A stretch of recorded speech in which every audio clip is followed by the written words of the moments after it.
그저 여기서 모여서 사람들끼리 좋은 인간관계를 나누고 그저 교회가 제시하는 목표에 동의하는 거라고 생각한다고 협조하면서 그게 종교에는 성공하고 있는 건지 모르지만 자기 믿음의 일에는 실패하고 있는 거야. 그렇다면 그 목사님께서 말씀하신 거꾸로라고 함은 결론적으로 하나님께서 우리에게 왜 이렇게 하셨는지부터 그렇지. 시작해서 왜 우리를 만드셨는지 또 당연히 들어가겠는데 그렇지. 그 내용이 굉장히 하나님의 뜻과는 다르게 우리가 해석하고 있다라는 말씀이시죠? 결국은 뭐냐?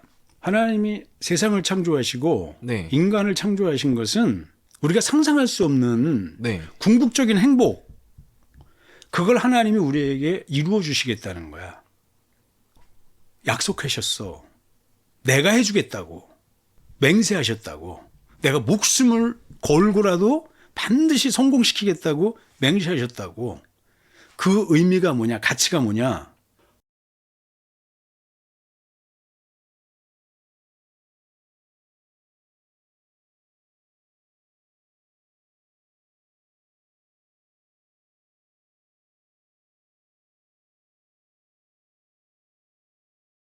네, 목사님. 오늘도 우리 진검다리 믿음의 신앙의 궁금한 내용들을 이제 목사님께 물어보는 시간이 왔어요. 이제 다른 내용들도 많이 다뤄봤는데 어제 문득 어느 성도님 한 분이 이제 메일로 그런 내용을 보낸 거예요. 아니 도대체 교회가 왜 이러는지 모르겠습니다. 답답할 뿐입니다. 그러니까 이제 이런 내용들로 이제 운을 띄우셨는데 근데 제가 그걸 딱 보는데 생각해보니까 이 주제에 대해서 다루질 않았었나? 라는 생각이 조금 들더라고요. 사실은 교회가 망하는 이유에 대해서는 사람들의 의견 자체들이 워낙 또 다르잖아요. 교회가 왜 이렇게 되어 가고 있는가에 대한 질문에 대해서 사람들이 명확하게 왜 이럴까를 좀 알고 있나 싶어요, 저는. 왜냐면은 워낙 목사님들마다 하는 이야기들이 다르고 어느 목사님은 성도들이 너무 타락했다라고 얘기하는 사람들도 있고 이제 성도들은 목사님이 잘못됐다. 뭐 세상이 너무 악해져서 막 우리가 너무 힘듭니다. 이런 얘기들을 하는 경우들이 있잖아요. 그럼 우리들도 이제 누군가가 교회가 왜 이렇게 되어가냐라는 질문을 들었을 때 우리가 확실하게 대답할 수 있는 우리가 확실하게 이해할 수 있는 부분을 알게 되면 좋을 것 같아서 목사님께 좀 여쭤보려고 하는데 목사님이 바라보셨을 때 왜 이렇게 교회가 몰락하는 이 지점까지 계속 가는 걸까요? 이제 그게 지금은 요즘은 많이 희재되는 소리고 희재되는 소리 이전에 많은 사람들이 걱정스럽게 또는 암담하게 그렇게 예측하기 시작했다는 얘기야. 방법이 없다는 얘기지. 위기를 심각하게 느끼고 있다는 얘기야. 교회 내부 안에서 교회가 망해가는 거야, 사실은. 실제로 교회는 암담한 미래를 예측받고 있어요. 그렇죠. 뭐 워낙 사람들도 줄고 있으니까요. 과연 교회가 그럴 수 있느냐 하는 게 교회 안에 소속된 자로서는 당혹스럽게 짝이 없는 거지. 우리가 진리라고 하는 확신이 무너지는 거고 하나님의 확신 위에 서 있다고 하는 그 근거가 흔들리고 있다는 얘기거든. 도대체 지금 우리가 어디 서 있어서 이런 난감한 상황을 마주하고 있을까? 사람들이 이제 보통 그런 말을 많이 해요.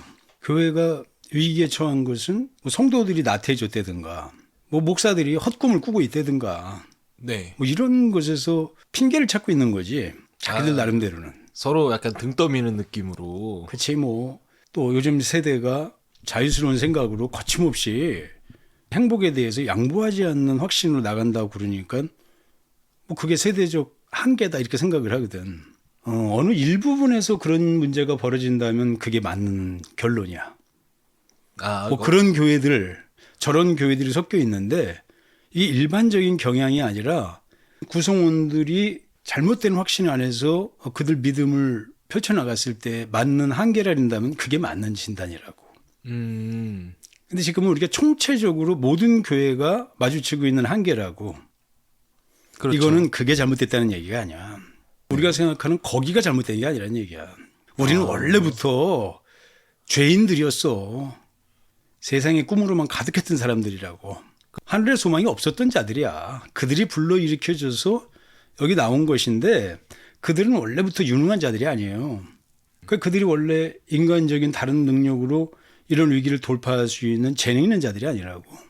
지금 목사님이 말씀하시는 그들이라는 건 교인들. 아, 우리 모든 사람들이야. 목사고 성도고 할 것 없어. 여기 속해 있는 모든 자들인데 인간적 나약함은 원래 가지고 있는 거야. 근데 그들이 소유하고 있는 진리라고 하는 거는 그렇지가 않아. 이건 연약한 자들이라도 힘있게 하고 능력 있게 하고 각오가 새롭게 되는 하나님의 확신이라고. 이게 잇따른다면 교회는 절대 흔들리지 않아요. 그러면은 어떤 부분이 그렇게 크게 결여가 된 걸까요? 근본이 잘못됐다는 거야. 아주 근본의 가치가 뒤집혔다는 얘기라고. 그러니까 생각보다 훨씬 더 멀리 있는, 훨씬 더 돌아가야 되는 이야기라는 거네요. 교회가 생성되기 시작했을 때부터 가지고 있는 믿음인데 네. 별로 달라진 게 없어요. 초대교회의 믿음하고 지금 우리의 믿음하고 다른 게 없다고. 초대교회 하면은 가장 믿음이 좋았던 그 그치. 시대 이렇게 말을 모범적인 하잖아요. 교회라고 그러지. 맞아요. 그렇지. 주님이 계셨을 때야. 네. 주님이 계셨을 때에는 이 세상의 모든 그 하나님을 도전하는 확신들이 들고 일어나도 권세 있는 새 교훈이라고 말씀하셨다고. 할 말이 없었어. 그러니까 워낙 강하신 분이 있었기 때문에 강하신 게 아니라 그분은 정답을 알고 계신 거야. 목표를 알고 있다고. 애초에 답을 알고 있는 사람이 있으니까 그렇지. 거기에 무슨 태클을 못 걸었다 이 그랬을 얘기네요. 때는 누구도 그 세상의 확신을 가지고 주님을 도전을 못했어요.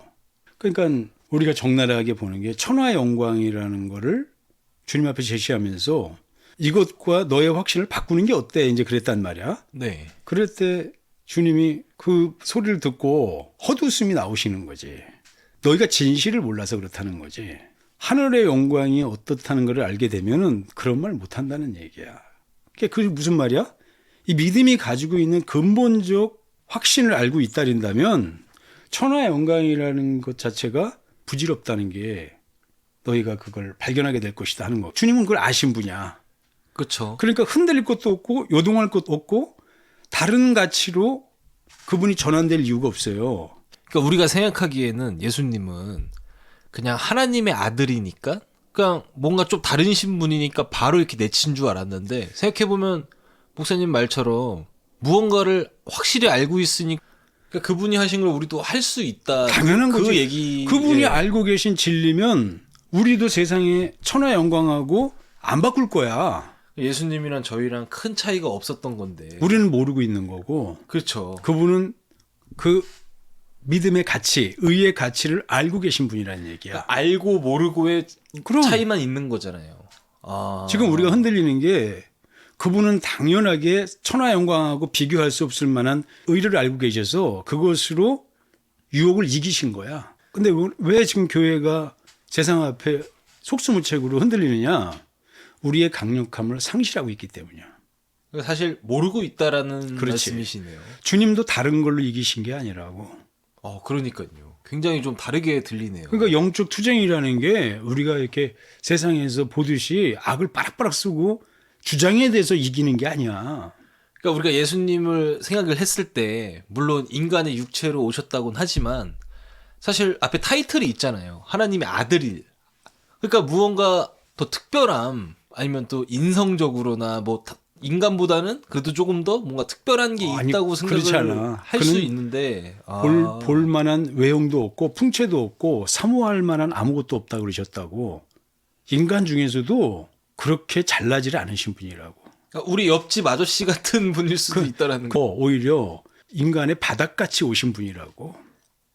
날 때부터 그렇게 태어나셔가지고 얼마 후에 아버지도 잃고 그냥 그렇게 참 절망 같은 환경에서 그러니까 우리의 약함을 최율하기에 부족함이 하는 그 모습으로 오셨다고. 그러니까 웬만큼 불쌍한 삶을 사는 사람들처럼 온 거네요. 그냥. 만약에 그렇지 않다면 지금 우리의 믿음이 우리는 그분처럼 수준 높지 않아서 그분처럼 부유하지 않아서 우리는 못하고 그분은 하신 것이다 이런 핑계라도 될 수 있는데 그분은 인생 중에서도 거의 절망적인 환경에서 태어나신 분이야. 근데 이렇게 들으니까 또 되게 새롭게 들리네요. 머리 둘 것 하나도 없다고 고백하셨다고.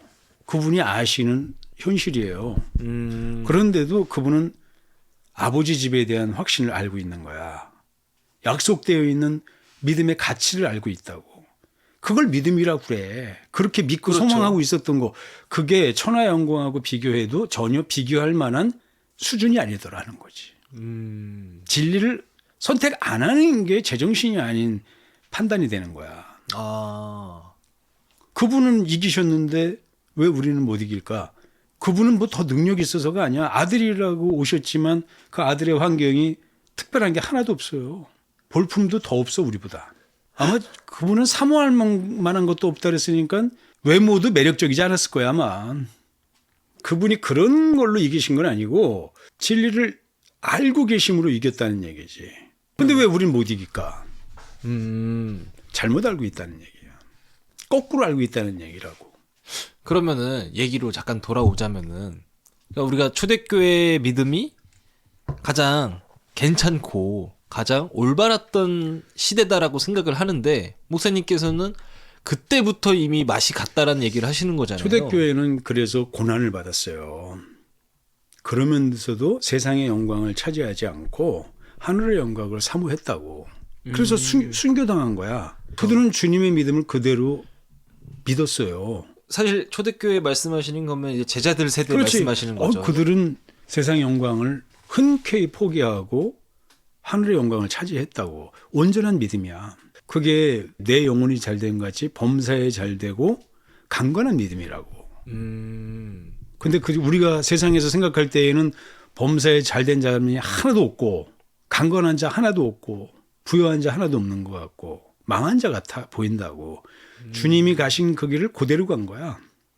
그때까지만 해도 굉장히 그렇지. 올바랐다는 그렇지. 말씀이시네요. 믿음으로 있을 때에는 이상이 없었어요. 근데 이게 이제 교리가 됐을 때 문제야.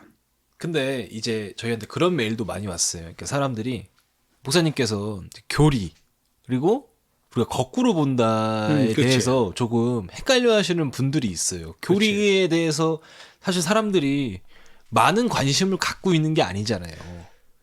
그렇지. 왜 우리가 접근하기 힘든 영역이라서 그래. 맞아요. 그런데 사실은 교리라는 게 굉장히 사람들이 관심 없으면서도 우리가 무서운 게 그러니까 우리는 그냥 그렇다고 배우니까 아 그런가 보다 하고 넘어가지만 사실 여기에는 수많은 장치들이 숨어 있는 경우가 많잖아요. 우리 믿음의 결론이고 우리 믿음의 핵심이야. 그렇게 알고 그렇게 이해하고 있는 걸 믿음이라 그런다고. 그러니까 가만히 보면 자기 영혼에 대해서 포기하고 있는 거야. 그러니까 어떻게 보면 사실 무지하다라는 얘기가 여기서 많이 나오는 거죠. 그렇지. 무지하고 방치하고 있는 거니까 그게 우리 상태야. 저는 참 재밌었던 게 이제 신학교의 교수님들 대부분이 이제 목사직을 달고 계시거나 아니면은 해외에서 유학도 많이 하시고 이런 분들이 말씀을 굉장히 잘하시잖아요. 그렇지. 남들에 비해서도 굉장히 청산유수인데 사실 교리에 대해서 물어보기 시작하면은 이제 그분들이 굉장히 당황하는 모습들을 많이 볼 수 있잖아요. 그렇지. 목사님 세계에서도 사실 믿음이 최고다 이렇게 말은 하지만 목사님께서 이제 막 다른 목사님들 논쟁하실 때 교리에 대해서 얘기하면은 갑자기 벙어리가 되는 경우들이 많잖아요. 그런 게 많지. 그러니까 참 이 교리라는 게 우리 성도님들이 사실 굉장히 많은 관심을 가져야 되는 분야인데 이게 참 아쉽다라는 거죠, 사실. 그게 자기 믿음의 기반이야. 반석이라고 자기가 서 있는 반석. 그게 자기 영혼에 소유된 믿음의 시선이라고. 이거를 방치하고 있는 거야. 고민도 안 하고 해결할 생각도 없고 질문도 없어. 믿음은 그 정의, 교리, 그게 믿음이야. 자기는 암묵적 동의하고 있는 거야. 근데 뭐를 동의하고 있는지도 모른다고. 우리가 뭐라고 믿고 있는지도 관심 없어. 그저 여기서 모여서 사람들끼리 좋은 인간관계를 나누고 그저 교회가 제시하는 목표에 동의하는 거라고 생각한다고 협조하면서 그게 종교에는 성공하고 있는 건지 모르지만 자기 믿음의 일에는 실패하고 있는 거야. 사실 목사님들이 요즘 유튜브에 나와서 좋은 얘기들을 해주고 온화한 목소리로 이렇게 우리는 결국 사랑이다 이렇게 말하면은 굉장히 신사적이고 멋있는 분이다 이렇게 생각을 하는데 교리에 대해서 말씀 안 해주는 사람들은 사실 어떻게 보면 좀 회피하고 있는 경향이 있는 거잖아요. 회피할 수밖에 없어요. 몰라요. 왜 그런지. 스스로도 왜 그렇게 결정이 되는지를 모른다고. 지금 장로교 목사님 중에서 예정론에 대해서 이해 못하는 사람들 되게 많아요. 모르는데 어떻게 동의를 해. 그러니까 맹목적으로 그렇게 할 수밖에 없어서 결정낸 거니까 자기 믿음이 아니라 강요된 믿음이란 얘기야. 강요된 믿음이니까 소망으로 지켜낼 수가 없는 거라고. 유지할 수가 없는 거야. 나한테는 안 믿어져. 그러면 그 믿음이 확신이 없으니까 회의가 오는 거예요. 그 과정 때문에 여기까지 왔다라고 볼 수 있다라는 거잖아요. 그 초대교회에 그 교리가 정해졌는데 이게 안타깝게도 거꾸로 된 확신이 들어왔다고. 무서운 일이야 이게. 근데 거꾸로라 함은 혹시 어떤 게 거꾸로 됐다라고 말씀을 하시는 걸까요? 모든 게 뒤집혔어. 완전히 뒤집혔다고. 하나님에 대한 인식부터 뒤집혔다고. 그러니까 이게 참 가슴 먹먹한 이야기고 어디서부터 이거를 회복시켜 갈까가 막막한 이야기라고. 그렇게 수천 년을 지냈어요. 2000년이 지나서 지금 그 꼴을 보고 있는 거야 우리가. 그러니까 지금 이 교리 안에 있을 때에는 세상의 확신에 대해서 아무런 할 말이 없는 거야. 강력함이 없다고. 그렇게 믿어야 될 이유가 없는 거라고. 그러니까 요즘은 사람들의 확신에 대해서 강요당하지 않는다고. 내 행복을 맹목적으로 맡길 수는 없는 거라고. 그런데 그 확신이 내 행복은 제껴두고 신에게 가서 굴복하라는 이야기가 되니까 이게 상당히 고민스러운 얘기가 됐어요. 냉철하게 따져봐서 내 행복은 세상에 있는데 세상의 행복을 이거 행복 아니라고 결론 내리고 하나님의 행복이라고 발견할 수 있어야만 믿음 안에 돌아올 거 아니야. 그 진리를 소망으로 붙들 거라고 자기 위해서 바꿀 수 없는 행복이라고 하는 확신이 있어야 네. 하나님의 나라를 붙들지. 그쵸. 절대 포기하지 못하지. 주님이 그렇게 이기셨으니까. 근데 왜 주님은 그거 갖고 능히 그걸 계산할 수가 있었는데 우리는 계산이 안 될까? 우리가 잘못 알고 있는 거야. 그러니까 우리는 세상을 이길 수가 없어요. 그러니까 세상으로 돌아가는 거야. 그 왜 돌아가? 누가 뭐라 그래도 이게 내게 행복인 것 같은 확신이 드는 거지. 설득이 안 되는 거야. 설득이. 그러니까 세상의 행복이라는 확신을 네. 곰곰 따져 물어서 그게 행복 같아 보이나 하나님이 우리에게 약속하신 행복은 비교할 수 없을 만큼 영원히 영화로운 것이다 하는 확신을 도저히 할 수가 없는 거야. 그렇다면 그 목사님께서 말씀하신 거꾸로라고 함은 결론적으로 하나님께서 우리에게 왜 이렇게 하셨는지부터 그렇지. 시작해서 왜 우리를 만드셨는지도 당연히 들어가겠는데 그렇지. 그 내용이 굉장히 하나님의 뜻과는 다르게 우리가 해석하고 있다라는 말씀이시죠? 결국은 뭐냐? 하나님이 세상을 창조하시고 네. 인간을 창조하신 것은 우리가 상상할 수 없는 네. 궁극적인 행복, 그걸 하나님이 우리에게 이루어 주시겠다는 거야. 약속하셨어. 내가 해주겠다고. 맹세하셨다고. 내가 목숨을 걸고라도 반드시 성공시키겠다고 맹세하셨다고. 그 의미가 뭐냐? 가치가 뭐냐? 하나님처럼 영화로운 영광을 우리에게 성취시켜 주시겠다는 거야.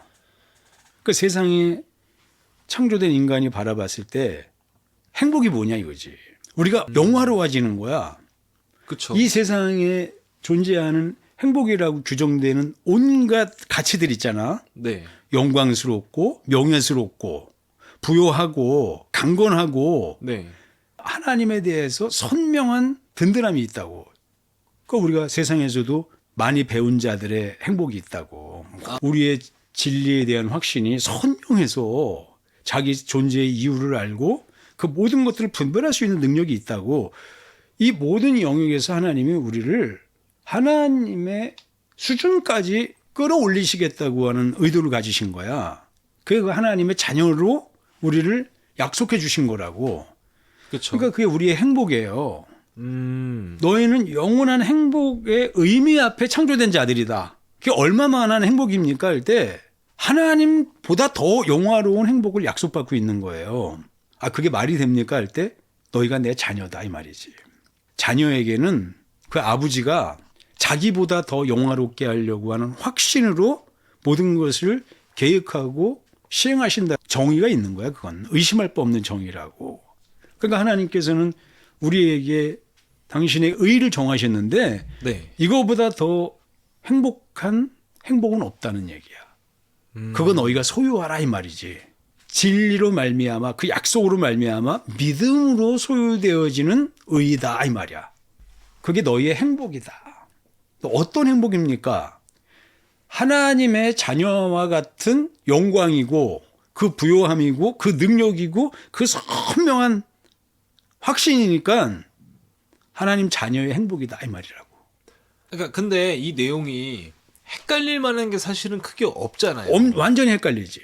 거꾸로라니까. 그러니까 왜 이게 갑자기 이렇게 거꾸로 변해버린 건가? 초대교회의 교리가 정해질 때 거꾸로 정해졌어요. 이건 이제 하나님의 의의 관점이고 네. 세상의 종교의 관점에서는 종교적 상식이 들어온 거야. 그러니까 인간은 나약한 존재고 네. 절대자 앞에 서 있는 그 앞에 굴복해야 되는 존재라고 하는 인식이 들어온 거라고. 아, 그러니까 우리가 어떻게 보면은 신이 왜 우리를 위해 그렇게 해줬냐라는 그렇지. 의문이 든 거네요. 신은 누구일까 하는 정의를 우리가 가지고 있잖아, 그지? 개개인마다 갖고 있는 거죠, 그거. 신은 나보다 더 전능자시잖아. 전지하시고 영광스러우시고 모든 것을 그가 행할 수 있는 능력이 있으시고 또 자기 영광을 그가 가지고 계신 분이라고 생각한다고. 이게 신에 대한 상식이라고. 그렇죠. 그러니까 인간은 절대적인 신 앞에 굴복해야 되는 것이 너무 당연한 것처럼 인식되고 있는 거야. 하나님이 우리에게 뭐를 해주신다는 게 말이 되냐 이거지. 하나님이 우리를 영화롭게 생각한다는 게 말이 되냐 이거야. 하나님이 우리를 사랑하신다는 게 말이 되냐 이거지. 하나님이 우리를 섬겨주신다는 게 말이 돼? 그 힘센 분이. 약한 우리가 그 앞에 굴복해야 된다는 생각을 하는 거야. 이게 종교적 확신이라고. 그리스 신화나 이런 데 보면 우리가 신인식이 나와 있는데 인간은 신을 넘어설 수가 없어요. 도전해서도 안 돼. 그러니까 우리는 그에 가서 굴복해야 돼. 그 신의 선처를 바라야 된다고. 이게 일반적인 신인식이잖아. 우리보다 뛰어난 신한테 가서 그분의 비유를 상하게 하면 살아남겠냐 이거지. 신화나 이런 데 나오는 신은 인간에게 군림하고 인간에게 섬김을 받으며 네. 그 영광을 그들에게서 요구한다고. 그렇죠. 이게 신인식이야. 우리가 이렇게 하나님을 봤어. 그는 우리를 군림하시는 분이야. 우리도 누군가가 갑자기 아무것도 아닌데 호의를 베풀면 약간 의심스럽게. 쎄하잖아요. 왜 이러지? 나보다 훨씬 초월적인 분이 이거는 인간의 상식에는 말이 안 되는 거야. 근데 인간의 상식이라는 단어를 사용하셨잖아요. 그렇지. 그 말이 굉장히 확 들어오네요. 그 인간의 상식에서 하나님을 바라봤다고. 주님은 하나님의 상식에서 바라본 거야. 인간이 무엇을 한다 그래도 하나님을 영광스럽게 할 수가 있겠어? 인간이 무슨 짓을 한다 그래도 하나님을 섬길 수가 있겠어? 인간은 본질적으로 무능하다고. 이미 영화로우신 그분, 이미 부족한 것이 없는 그분, 이미 모든 것을 소유하고 계신 그분께 인간이 뭐를 한다는 게 가망이 없지 그건. 사실은 이것도 목사님한테 들으니까 듣고 보니까 그런 거예요. 그렇지. 생각을 안 해봤기 그렇지. 때문에. 주님은 거꾸로 말했어. 너희가 나를 사랑한 게 아니라 내가 너희를 사랑했다고 말씀하셨다고. 내가 너희를 섬기러 왔다고 말했어요. 내가 너희를 위하여 죽노라 말한 거야. 근데 우린 거꾸로 말해. 우리가 하나님을 영화롭게 하겠습니다. 우리가 하나님을 사랑하겠습니다. 우리가 하나님을 섬기겠습니다. 우리가 하나님을 향해 죽도록 충성하겠습니다. 이렇게 말한다고. 그렇죠. 뒤집혔다고. 하나님이 우리를 사랑하신 거야. 하나님이 우리를 영화롭게 하신다고. 하나님이 우리를 섬기시는 거야. 하나님이 죽도록 우리 위하여 충성하신다고. 하나님만이 가지신 거룩하신 마음이다 이거지. 신이 가지고 계신 하나님의 성품이야. 그래서 하나님만이 사랑의 주인이신 분이야. 이 세상 어떤 신도 피조물을 사랑하는 신은 없어. 자기 영광에 대하여 인정하라고 그들을 지배하는 거라고. 너희가 내게 영광을 돌려라. 너희가 나를 섬겨라. 너희가 나를 경배해라. 너희가 나를 순종하라 이 말이지. 그러면 내가 너희에게 그런 자에게는 은혜를 베풀겠다 요 말이거든. 그 말이죠. 요게 세상 신이 하는 짓이야. 우리가 보통 생각을 했을 때, 아, 그러시겠지 그러시겠지 하고 한 거지. 그냥 생각을 해보니까. 그렇지. 거기서 나왔다는 거야. 신의 상식에서.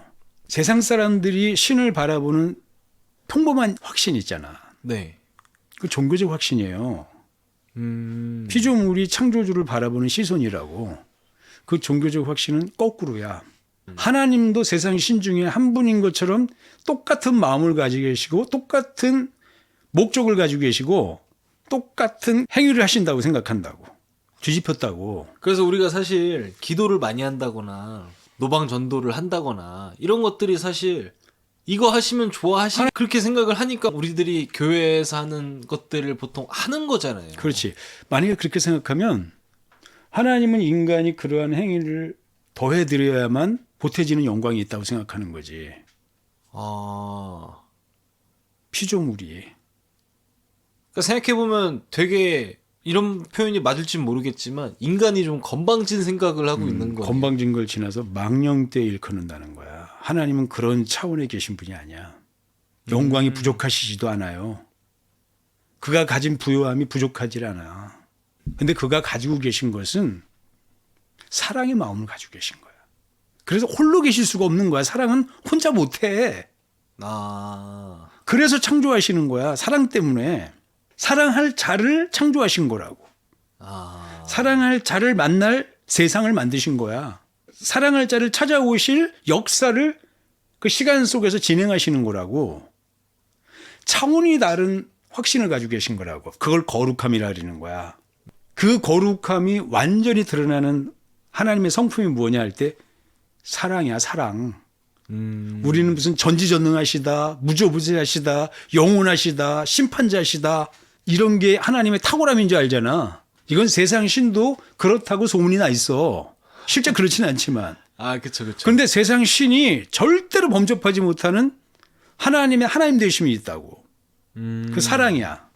네. 이 세상 어떤 신도 자기가 창조한 피조물을 사랑할 수는 없어. 사랑하는 신도 없어. 그들을 위하여 봉사하는 자가 없고 그 인간들을 향하여 목숨을 내놓는 자가 없다고. 없죠. 완전히 구별되는 거야. 그래서 하나님은 사랑이시다 하는 말은 세상의 신들하고는 비교할 수 없는 탁월한 마음의 소유자이시라는 거야. 그걸 거룩하다 그러는 거야. 근데 우리가 그거를 일반 신들과 똑같이 그렇지. 봤기 때문에 하나님도 그러한 특별한 마음으로 역사를 시작하시는 거룩함 속에서 역사를 진행했다고 생각하지 않고 일반적인 신의 한 분 중에서 제일 센 분이라고 생각했다는 얘기야. 그러니까 다른 신에게 가서 굴복하지 말고 순응하지 말고 그분을 섬겨야 된다고 생각한 거지. 제일 세니까. 기독교의 지금 확신이 세상 신들 중에서 하나님이 제일 강력하시다는 거야. 그런데 그 신들이 하는 일이 뭐냐? 인간을 착취한다는 거지. 아니 근데 목사님 말씀이 이해는 가지만 교회에서 하나님은 사랑이시다라고 이렇게 선포들도 하시고 설교들도 많이 그치. 하잖아요. 근데 근본적으로 틀린 게 뭐냐면 의가 틀렸어. 목적이 틀렸다고. 하나님이 우리를 사랑하시는데 하나님이 우리를 사랑하시는 게 아니라 하나님은 신의 권위를 요구하신다는 거야 우리에게. 일반 신처럼 자기의 영광을 찬양하기를 바라신다는 얘기야. 자기가 받으신다고 하는 거야. 사랑이 아니라 이기주의라는 거야, 신도. 이 세상 신들이 다 이기주의예요.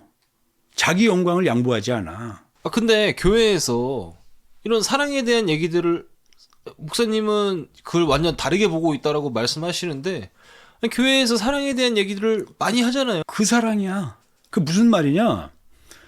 인간이 하나님을 섬겨드리고 그분을 찬양하고 높여드리고 만세 부르고 호응하고 절대 그분입니다 하고 노래할 때 되게 기뻐하신다는 거야. 그 찬양 받으시는 걸 좋아하신다는 거야. 그래서 거기에 순종하면 하나님이 영광을 충만히 받으셨기 때문에 섬김을 받으셨기 때문에 영광을 받으셨기 때문에 그 일에 동참한 자는 살려는 죽게 하는 거야. 하나님이 인간이 착취를 기뻐하는 자들에게 신은 그들에게 영광을 그분께 헌신하길 바라는 거야. 목숨 다해서. 그런 자들을 사랑해서 그들에게 죽이지 않고 생명도 주고 그 호응한 자에게 부귀도 주고 영광도 주는 세상 신들 중에서 가장 탁월하신 분이라고 하는 확신을 그들이 갖고 있다는 얘기야. 사실 예정론이나 예지 예정도 다 그래서 나온 거지. 그래서 나온 거잖아요. 그렇지. 그게. 근데 그거 이전에 이미 예정론은 그걸 이해하려다 보니까 그게 우리 운명이다. 뭘 하나님이 그럴 수가 있냐 할 때 그래서 너 도전할 거냐? 안 받아들일 거야? 그러면 우리 행복은 어디 있습니까? 니네 원래 그게 팔자야. 그쵸. 그러면 우리는 하나님을 향해 죽도록 노예 생활을 해야 되네. 그게 니네 팔자야. 예정된 거야. 뭐 불만 있어? 니네 사망에 돌아간다는 얘기야. 심판받는다는 얘기야.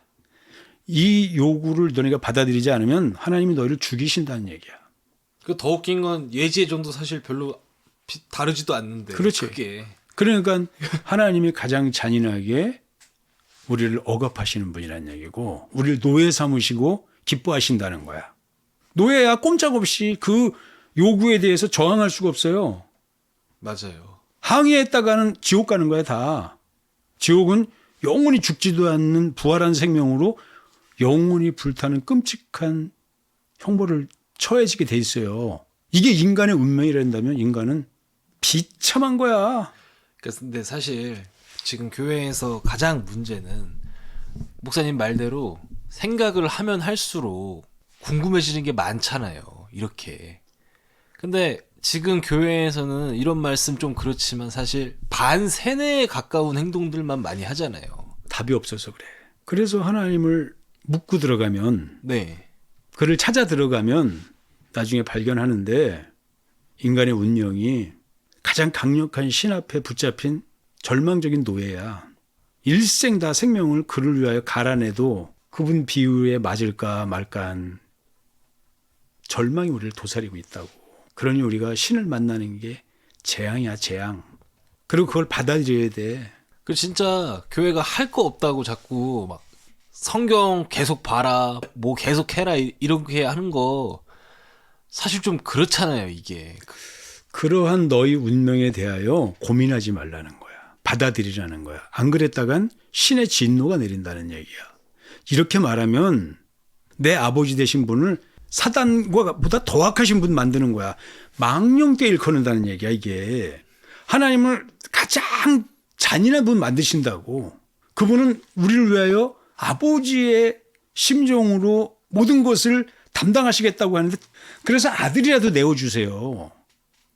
그분을 십자가에 내주신다고 죽음 앞에. 그쵸. 이거보다 더 확실한 사랑이 어딨어. 근데 사랑이 아니라 하나님이 우리를 착취하는 분이라고 생각하니까 이 근본이 틀렸다고. 여기서부터 우리 믿음이 시작했으니까 여기서부터 파급되는 모든 질문에 대해서 인간이 믿음으로 행복해지는 그 능력에 대해서 우리는 대답할 수가 없는 거야. 근본 시선이 잘못됐기 때문에 보는 것마다 거꾸로 보여. 그러니까 우리 애초에 거꾸로 봤다라는 생각을 안 했잖아요. 그렇지. 그래서 우리 방법이 없다는 거야, 기독교회가. 이걸 뒤집어 놔야 된다고. 우리가 살자고 뒤집자는 게 아니라 원래 하나님이 가지신 생각이라고.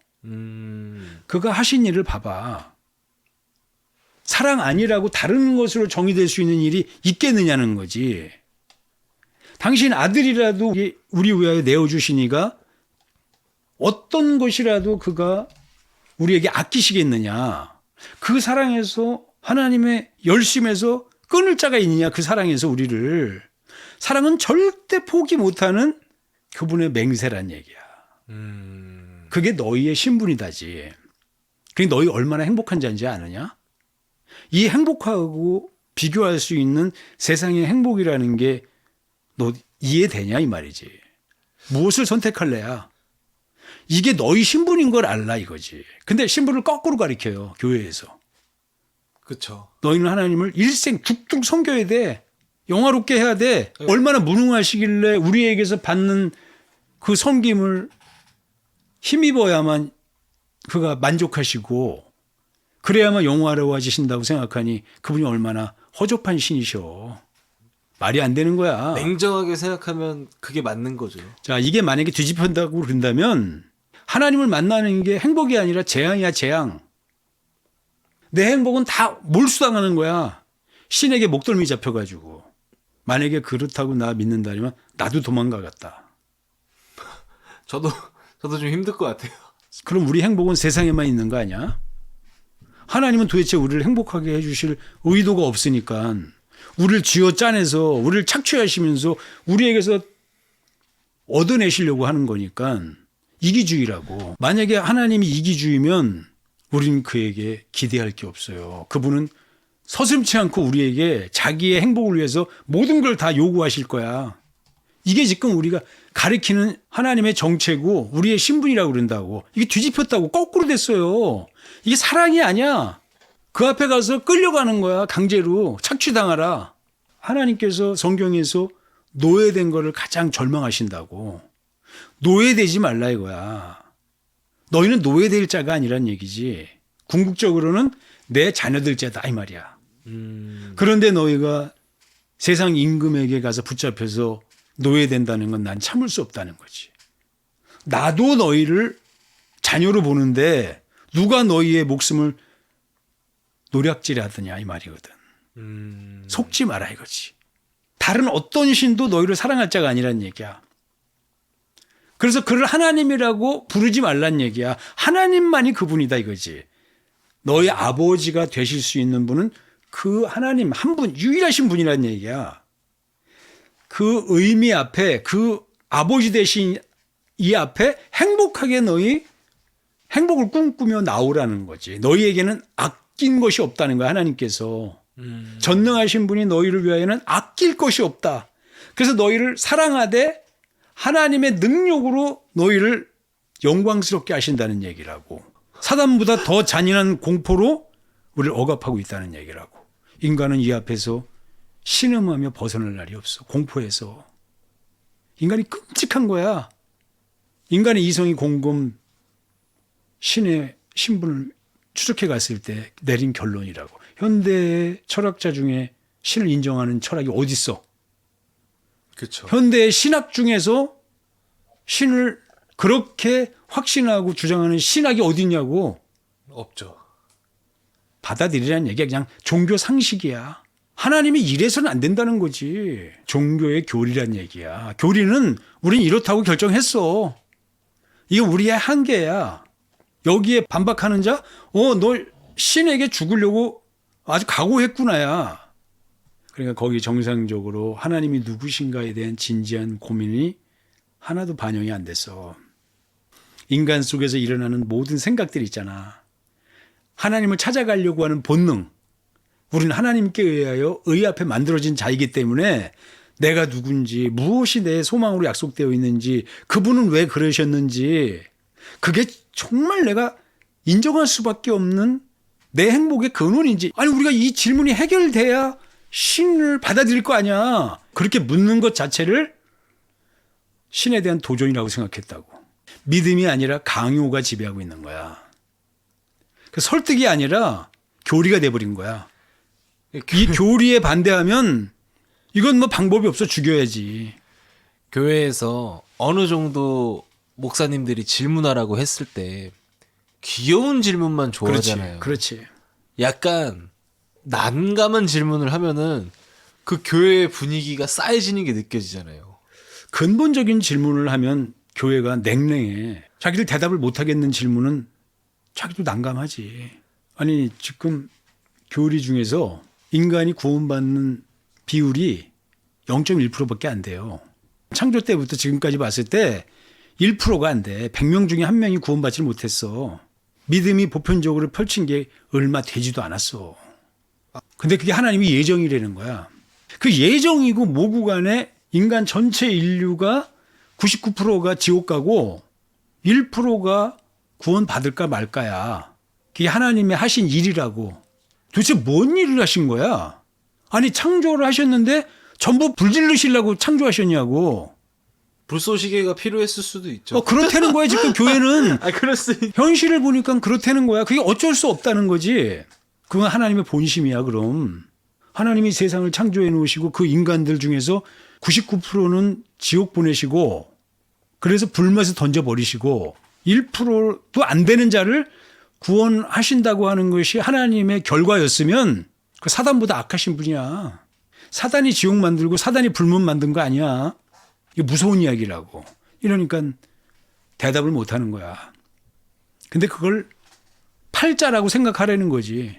이러니까 기독교회가 세상 사람들이 볼 때 얼마나 제정신이 아닌 자들 같아. 그런 잔인한 하나님을 찬양받기에 합당하신 분이라고? 그게 말이 돼? 안 된다는 얘기야. 얼마나 끔찍한 일이 벌어지고 있느냐. 자, 기독교의 몰락의 원인을 교회에서는 성도들의 열심이 부족하고 기도 안 하고 전도 안 하고 세상을 이기지 못하고 멀리하지 못하고 이래서 몰락한다고 그러는데 하나님이 어떠신 분인가를 거꾸로 알고 있으니까 세상을 이길 수도 없어. 그분을 사랑할 수도 없어. 내 행복을 향하여 목숨을 걸고 자기 위하여 충성할 수도 없다고. 아니 하나님께는 행복이 없어. 산 게 다행이야 산 게. 하나님이 우리를 사랑하신다는 말은 뭐냐. 그 99% 인간 그거에 안 빠지고 1% 너희는 사랑하셨다는 얘기야. 하나님이 우리를 사랑하셨다 그러잖아. 막 교회에서. 그렇죠. 0.1% 너희는 살려줬으니 얼마나 사랑하신 거냐 이거지. 그 사랑이야. 그러니까 여기서 위기의 원인이 있다는 얘기야. 이게 바뀌지 않으면 방법이 없어요.